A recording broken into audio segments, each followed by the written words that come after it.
Hello class, this is Dr. Branch. Today we will be discussing the Christian doctrine of marriage. Specifically, we are going to define marriage and especially emphasize the idea that marriage is a covenant and what that means. There'll be some questions on the final exam, so you need to listen carefully about the words that refer to marriage as a covenant, especially in Genesis 2, verses 24 and 25, and then in Malachi 2:14. Well, there's lots of silliness that's going on in our culture about marriage. This was at the Grammys in 2014. They held a mass wedding ceremony where the performer Queen Latifah was authorized to do marriages on that specific day in Orange County. And you had all sorts of marriages, same-sex couples, males, females, lesbians, homosexual men, all sorts of different types mixed in together. And as you can see, Hollywood is celebrating this and applauding these things. And so marriage has been redefined in many ways. So the question is, how do we as Christians think about this as this culture has moved in a different direction about marriage? How do we interact with the culture? And many people, as you can see right here applauding, they think this is good, and they believe that we're being more open and affirming of people that maybe have been disenfranchised to a different degree regarding marriage rights. So how should we think about this as Christians and try to show grace and kindness to folks with whom we might disagree from time to time? So that's what we're going to try to discuss here today. This on the other end of the extreme, this is just silly. I only mean this to show the silliness to which some people go with wedding ceremonies. Here's an Elvis impersonator in Vegas who also does weddings. That's interesting. So here's how the Baptist Faith and Message 2000 defines a marriage. It says, marriage is the uniting of one man and one woman in a covenant commitment for a lifetime. So that's our starting point. Why do Baptists believe that? So in this lecture, we're going to try to explain why it is Baptists hold to a definition that looks like this. So first of all, let's begin with the gift of gender. The idea of gender and one's sex is closely tied to our view of marriage. So Genesis 1, verses 26 through 28 tells us that everyone is made in the image of God. All humans on the face of earth are made in the image of God and are of inherent and intrinsic value to God and should be treated as such by us as Christians. Even people with whom we disagree, they deserve dignity and respect and kindness when we interact with them. But what you find interesting is in verse 26, it says everyone's made in the image of God. And verses 27, it says that male and female he made them. In fact, both the male and the female are called Adam there. So that word Adam or Adam can be used as a generic term for all of humanity, and then in other places it's a specific name. Someone listening might be named Adam, and context lets us know. And in Genesis 1, 26 through 28, the word Adam refers to all of humanity, and it says both male and female are made in the image of God. So men aren't better than women, women aren't better than men. We both share equally in the image of God, and we would say that we are ontologically equal. Many secular people make a strong distinction between sex and gender. Sex, they will say, is a matter of one's biology, and gender is a matter of one's own internal identity. So typically, the Bible doesn't distinguish between those. I just don't think it does at all. That sex and gender are basically the same thing, and that one's gender expression, to use modern terms, should be consistent with one's biological sex. So what we are driving at is that gender is not merely a social construction, that it's not merely something that's forced upon people by culture. Certainly, cultures affect the way we think about how it means to be male and female, but that doesn't mean that gender itself is merely a social construction. And in fact, Genesis 1, 26 through 28 affirms that our sexuality is not an accident of nature, nor is it simply a biological phenomenon, nor is it a mere social construction. Our gender, our sexual identity, and function are part of God's will for His image bearers, and the Baptist Faith and Message says the gift of gender is part of the goodness of God's creation. So our gender that God has given us, male or female, is something good to be embraced. And in fact, these genders are complementary. Genesis 2:18, where the creation story is restated. Genesis 1 gives us the creation story, if you will, from 25,000 feet, looking down at the broad spectrums and the broad array of colors that we see in creation. But then in Genesis 2, we get down to the nuts and bolts and we get the details. And here we discover that God made the man first, and then he made the woman. And it says this, and the Lord, Yahweh Elohim, said, "It is not good that man should be alone. I will make him a helper comparable to him." Now, some folks read the text and they see the word helper, and in our context of the year 2020, many people alerted by feminist ideas here in our culture see the word helper as a condescending term, and sometimes they'll think of it like someone out of a woman out of a 1950s television sitcom that's dressed like she's going to the prom while she's cleaning the house. That's not what the word helper means here. It is not a term of condescension. In fact, that word helper, the key phrase is etzer kenegdo, and it means like what is in front. Some translations say helper suitable. She's like me, but she's different. She's comparable to the man, but she's different. And so there is this unity between the sexes, and that we're both made in the image of God, and yet God has designed us and made us a bit different. So the word etzer, which is the word for helper, etzer, that word right there, etzer, is used, the word helper. It's used 19 times in the Old Testament. 16 of those occurrences are in reference to God. For example, one of them is Psalm 33:20. Our soul waits for the Lord. He is our help and our shield. And the word help there is etzer.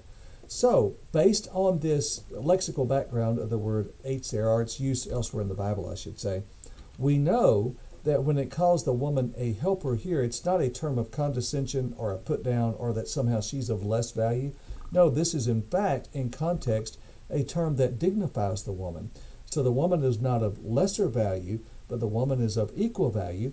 Men and women are of equal value. We simply have different roles in marriage and different jobs in marriage. So the word helper is not a term of condescension. It's a term of dignity because it refers elsewhere to God. There's this joyful exuberance when when the woman is created from Adam's rib. This is now bone of my bones and flesh of my flesh. That's a pretty tame translation. It is something more like this. It kind of jumps off the page. It's, wow, look at that. That's amazing. That's wonderful. So it's a term of exuberance. The Puritan author Matthew Henry had a wonderful comment about the idea of Eve being made from Adam's side and one of his ribs. It's one of my favorite comments ever on marriage in the history of the Christian church. He said that the woman was made out of a rib out of the side of Adam, not made out of his head to rule over him, nor out of his feet to be trampled upon by him, but out of his side to be equal with him, under his arm to be protected, and near his heart to be beloved. What a tender thought on that passage of Scripture. Now, we talked about the Southern Baptist definition for marriage from our statement of faith. We also believe that marriage is intended to be heterosexual and monogamous. Let's explain. So in Genesis 2:24 through 25, which is basically the foundational passage for marriage, really the whole textual unit is 2:18 through 25. And first of all, it's heterosexual. Genesis 1:26 through 28 says that one of the purposes for marriage is procreation. Of course, some couples struggle with infertility, and that's a different topic. But all other things being equal, one of the expected results of marriage should be procreation, and that's only possible apart from the help of artificial reproductive technologies and adoption.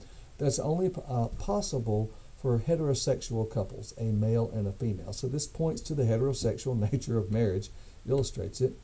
And then in Genesis 2:24, it says that a man leaves his father and mother and cleaves unto his wife.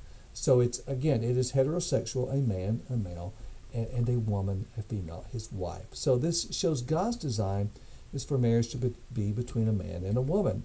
It's also intended to be monogamous. Some people read this passage, if you know anything about the Old Testament, and perhaps even people who are not Christians, and they hear these things, they say, oh, wait a minute, I know some of those Old Testament guys, they were polygamists. Well, that's certainly true, but keep in mind, when the Bible talks about polygamy, the Bible records accurately the things that people did. It doesn't mean God always approved of the things that people did. So sometimes it accurately records really improper actions by people. And one of the things I would point out is all the narrative passages that discuss polygamy, it rarely ends up well, and I can't think of any one passage describing polygamy where it ends up well. They always, it's spun in a negative way. There always seems to be some tension, some problems, which are just inherent in polygamy because it's not God's design.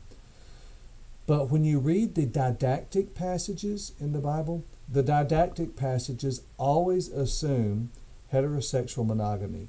There are a couple of laws in the Torah that seem to try to rein in the worst case abuses of polygamy.